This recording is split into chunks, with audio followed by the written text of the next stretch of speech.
11:33. Está en línea para conversar con nosotros el ingeniero agrónomo Matías Jáuregui.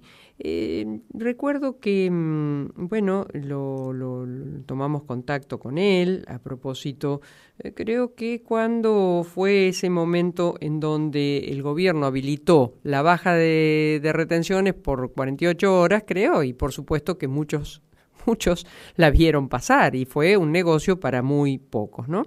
Y después Matías Jáuregui escribe y refleja cosas muy, muy interesantes que tienen que ver con el campo, con la carne, con la situación que se vive actualmente en la industria, ligada, por supuesto, a lo que tiene que ver con lo que es un área principal para nuestro país, el agronegocio. Hola Matías, gracias por atendernos. Buenos días. Buen día, ¿qué tal? ¿Cómo andan? Buen día. Bien, por suerte. ¿Cómo estás viendo el país y nuestro campo en toda su dimensión y su cadena? Y bueno, como lo están viendo el país, como lo ven ustedes, y creo que la mayoría de los argentinos lo están padeciendo. Muchos por ahí lo están sufriendo y no lo están viendo, pero bueno, estamos viendo un país muy 90, muy 90. Uh-huh. Yo vengo de una familia, viví en el campo en los 90, vivía en el campo, iba al colegio terminando la secundaria y empecé a la facultad. Y la verdad que todo un poco angustiado pasa, porque todo me lleva a esa época, que fue la época que mi familia perdió el campo, que quedaron un montón de productores en el camino. Que pasaba lo mismo que ahora. Me acuerdo en los almuerzos familiares o los veranos que venían primos míos de otra actividad o tíos, y había estas discusiones de que uno se podía ir afuera y el otro no le alcanzaba para llegar a fin de mes. Claro. Entonces empieza a haber una diferencia social, una grieta ahí que genera un poco de violencia también. Lo vemos, la gente violenta en las calles, en los semáforos peleándose. Todo eso genera un clima social bastante feo para padecerlo, más en las ciudades grandes como están ustedes. Nosotros acá en Tandil, dentro de todo, es una ciudad chica y todavía se mantiene como un espíritu de pueblo, aunque se va perdiendo de a poco. Uh-huh. ¿Seguís en el campo? Sí, yo soy asesor. Uh-huh. Tengo un campito ganadero chiquito, Uh-huh. Benito Juárez, acá cerca de Tandil. Y sí, me dedico al sector agropecuario de siempre, desde que nací en realidad, porque toda la vida viví en el campo hasta los 18 años y después me fui a la facultad y volví al campo. Uh-huh. ¿Cómo relacionás también? Vi un artículo tuyo muy interesante sobre la guerra como negocio, ¿no? Cómo de alguna manera también hasta involucra el sector agropecuario, o en el caso argentino, es como que de pronto decís, bueno, Vaca Muerta tiene más chance porque hay guerra, una cosa horrible, ¿no? Pero bueno, es una cuestión mirada desde el negocio en sí. Sí, bueno, esa nota yo desde acá es como para tener un desahogo. Generalmente les escribo a algún medio de Buenos Aires, que a veces, siempre el interior, bueno, ustedes lo deben padecer, sí. Estamos un poco invisibilizados y bueno, Víctor Hugo Morales, gracias a notas que le he mandado a su correo, a su mail, porque no maneja teléfono, no tiene celular, se empezó a interiorizar y empecé a escribir para Tiempo Argentino o para Tecla Ñ. De esa manera es como que cuando veo alguna problemática o algo que está pasando en el interior, trato de comunicarlo como para que no vivan tan aislados de lo que pasa en el interior del país. Y dentro de eso, bueno, justo la semana pasada había ido a una charla de Nidera, de un semillero, y en todos los analistas que habían venido de un grupo económico de analistas de cordobés, y todos contentos porque la guerra generaba una probabilidad de suba de precio de commodities, y yo estaba sentado mirando esa situación, y justo tenía un amigo que es contratista al lado, que tiene un pensamiento político contrario al mío, pero que también se había asombrado por la situación de cómo estamos festejando una guerra donde están muriendo, justo habían bombardeado la escuela de los chicos y estamos festejando, donde están muriendo un montón de gente, estamos festejando qué beneficios nos trae a nosotros sin ponernos en el lugar del otro. Bueno, esa insensibilidad que estoy viendo, que vemos todos en la calle, que lo ves la sociedad como el sálvese quien pueda con estos gobiernos de libre mercado y de que cada uno es su propio jefe y cada uno se salva solo. Y bueno, en ese pensamiento, en esa ola estamos y está el sector agropecuario. Entonces, por un lado, mostraban cómo los fertilizantes van a subir, principalmente los nitrogenados, que salen, el 20% salen del estrecho de Hormuz y donde se está produciendo la guerra, más que guerra, el bombardeo de Estados Unidos e Israel a Irán.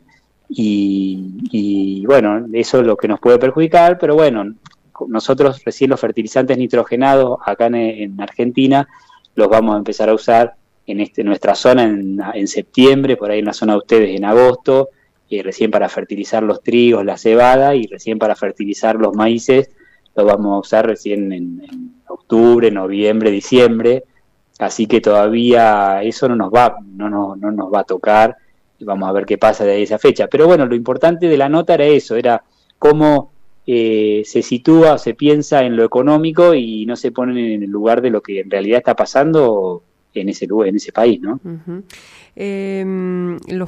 Todo sube, los precios suben, o sea, lo que hoy, ¿cómo proyectás para, en el caso tuyo, para el campo, cómo se proyecta la siembra, cómo se proyecta todo lo que implica ello, o el propio stock ganadero, que tengo entendido sigue subiendo semana tras semana cuando vas a una feria, ¿no? El precio del animal en pie. ¿Cómo se proyecta el día después? Y por un lado el precio, lo que nos va a afectar más y nos está afectando en la guerra es el precio del combustible.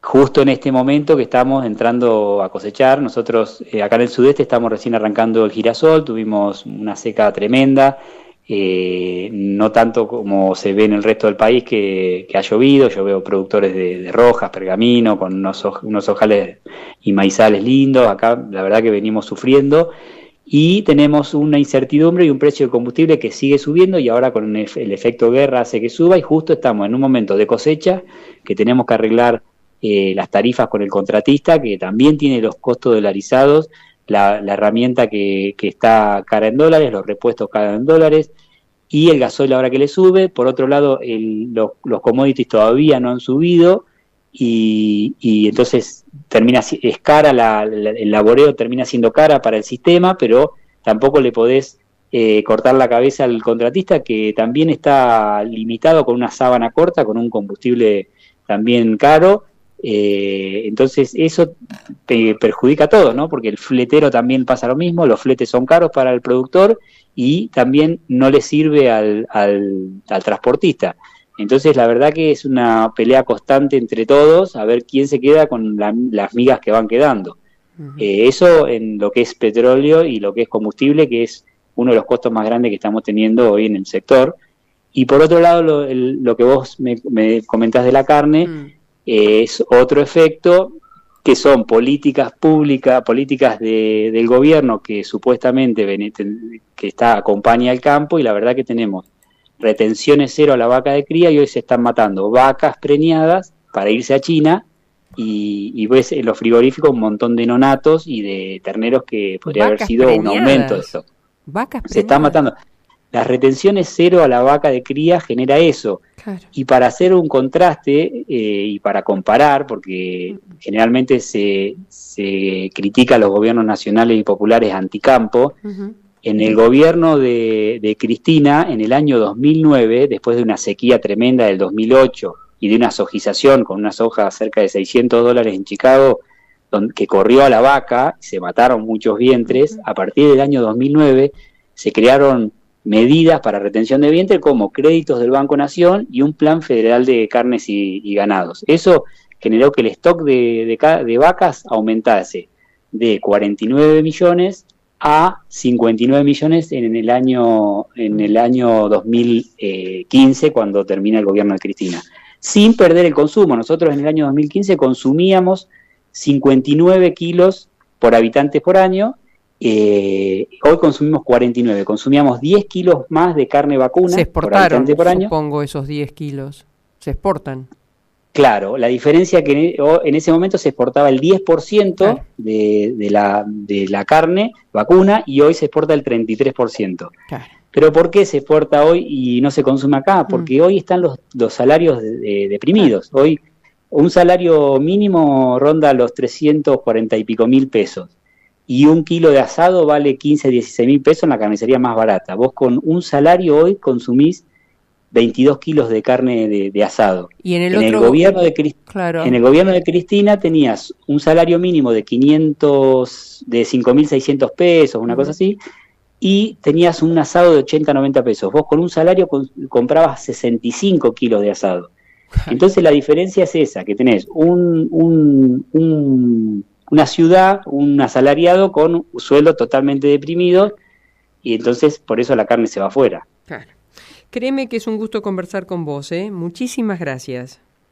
No, gracias a ustedes por el llamado y que tengan buena semana. Igualmente. Bueno, el ingeniero agrónomo Matías Jáuregui, ¿eh? Muy interesante escucharlo. Es, así como antes hablábamos con Cristian Fiereder de una realidad, la realidad industrial, bueno, en este caso Matías refleja la realidad de un pequeño productor de campo, ingeniero agrónomo, conoce, tiene una mirada amplia, pero de lo que nos está pasando y en una zona muy interesante como Tandil, no estamos hablando de otros lugares con otra complejidad. Esta es la realidad de dos miradas, una industrial y otra agropecuaria.